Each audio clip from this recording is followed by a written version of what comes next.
Hi, welcome to Everbox Guitar Tuition. So I've got another classic album inspection for you today. November the 8th, 1971, Uriah Heep released their third and what's some considered to be their best album, Look at Yourself. So prior to this, Heep had released Very Heavy, Very Humble in the summer of 1970.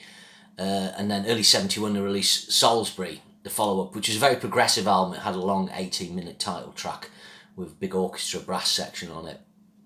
So in some ways, it's maybe a little bit of a misstep, because it kind of veered away from the sound established on a track like Gypsy and so on. But I still like the album. Lady in Black was a hit in Germany. Or maybe that was later on actually when it got re-released. But anyway, they got it didn't derail them too much. But I think at this point they're playing catch up with the likes of Sabbath, who are on Master of Reality and 3 gold albums. Deep Purple in Fireball after successive in rock. Led Zeppelin, a giant enormous, and then Led Zeppelin 4, which would be one of the biggest albums ever. So Heep have got a bit to prove. So what's this album like? It's recorded Lansdowne Studios, like the other ones. I think that was Jerry Bronze, their manager, and a record label over Bronze Records. Might have been his studio. And it's got 7 tracks on it. So it's still got progressive elements. There's a couple of really long tracks on it.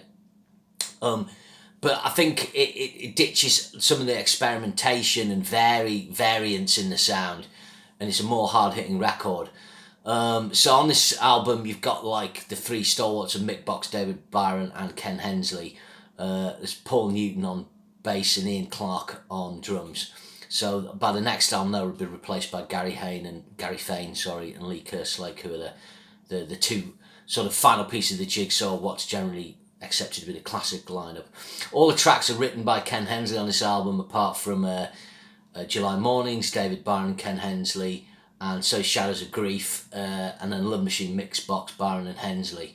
In actual fact, the 2 tracks I mentioned, Byron co-writing are absolute classics, but this is where Ken Hensley's stranglehold in the songwriting will come into pass, and that will cause problems in the band later on. But there's no denying the guy's talent as a lyricist, melody writer, keyboard player, great slide guitar player, acoustic player, a multi-instrumentalist, and really talented guy. So opens with the title track, 5 minutes and 9 seconds, Look at Yourself. This is great. It's got a kind of bluesy arpeggiated Hammond riff.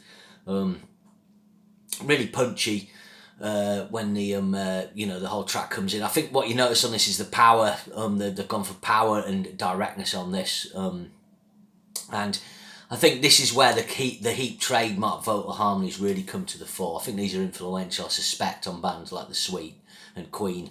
Although I've never read anything, I just think Heep are the first band to kind of experiment with these high falsetto harmonies in the mix, as it were.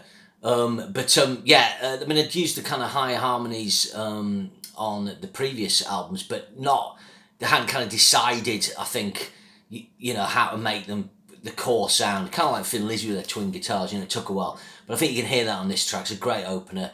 So the next track's more of a filler track, but it's nice. I Want to Be Free. It's got a catchy track. It's only 4 minutes long. I think it's the second shortest track on the album.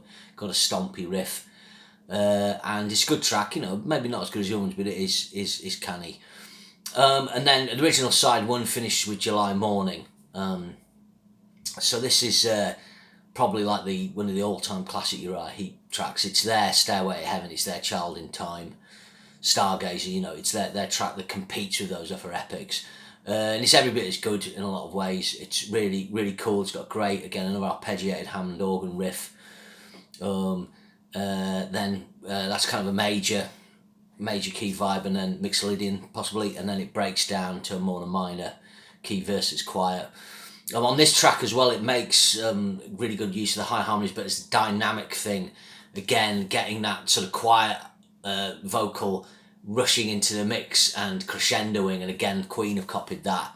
And this is the first track where you hear that briefly when it goes into the second verse. There's an R coming in. I think the other thing with this track as well, it's like epic, and at the end it uses some crazy electronic Hammond organ sounds. And I think one of the reasons, I think it's kind of, it's probably touching base with a bit of kind of krautrock, I think, with that kind of wild electronica, as it were. I think that's one of the reasons Uriah Heep did well in Germany, I think the German people probably, recognised or enjoyed some of those sounds. I could be wrong. But it's a great track. It doesn't, it's 10 minutes and 10.5 minutes flies by. And it's still a staple of Uriah Heep's live sets. And it's an important track, not only for the band, but of the era. So side 2 of the original vinyl opens with Tears in My Eyes. This is a straight rocker. But it's pretty cool. Got a good middle 8 with some la la harmonies again. Them sort of Beach Boysing it up more. But it's got a cool slide guitar by Ken Hensley. So sometimes when you listen to Uriah Heep, you might think it's Mick Box, but Ken Hensley, when he's not playing the Hammond, he'll switch and he'll play slide quite often on acoustic.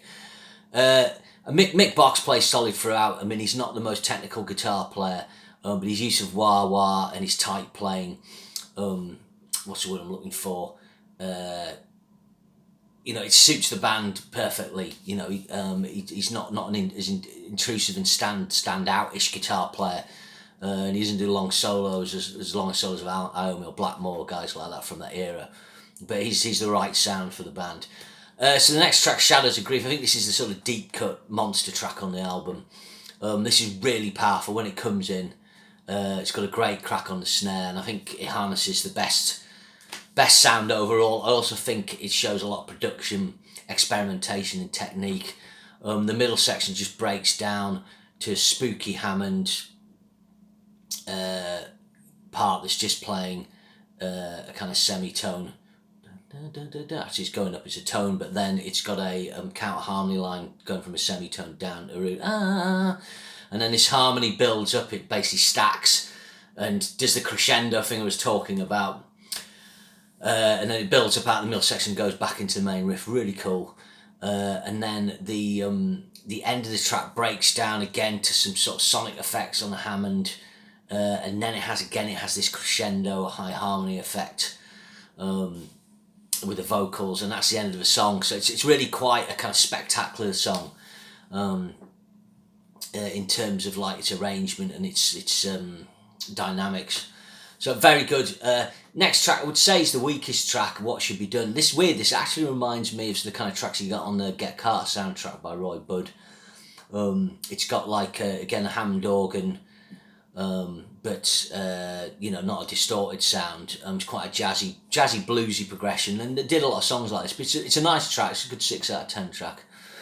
And then the album finished with another live favourite of the band, Love Machine, which is a good rocker. It's got like David Byron doing some crazy high bits, a bit like Bird of Prey, and that ends the album. So I mean, 4 of these tracks, Look at Yourself, July Morning, Tears in My Eyes and Love Machine, have always been played live by the band. I think the album charted in a better position in America. Let me just check here. 93, yeah. So it made 93, it made the top 100 in the Billboard charts. And that set the band up in a good situation for Demons and Wizards, which would go gold. The next album, the UK chart made number 39, and that was their first charting album. Finland number 1, Germany 11, Italy 12, Japan 5. They played the Budokan and stuff like that. Norway 14. See, Australia 16. So they're popular in other countries, more popular in other countries than they were in Britain and America at this point. But that set them up really well. And when things tailed off for Uriah Heep in America, the High My album didn't even get released, and it took them a while to sort of get a little foothold back.